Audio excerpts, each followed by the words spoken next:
Thank you for choosing Allied Tools and Parts for all your welding needs.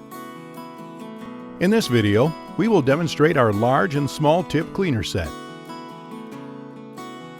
The small tip cleaner is 3 inches or 75 millimeters in length, and our large tip cleaner is 5 inches or 130 millimeters in length. Each tip cleaner has a flat file for filing down surfaces, and each tip cleaner has 13 individual wire files.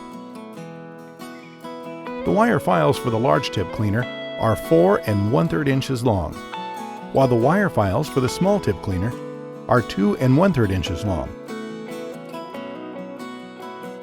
The wire file sizes ranges from drill size 49 to 77, or from gauge 6 to 26. The different wire sizes are etched on the aluminum casing for easy referencing. To clean out your welding nozzle, engine carburetor, or any gas orifices, choose the correct wire size. Simply move the wire file back and forth to remove the debris out of the orifices. Repeat this step until you are done. You can also use the flat file to remove or file down debris. Thanks again for choosing Allied Tools and Parts for all your welding needs.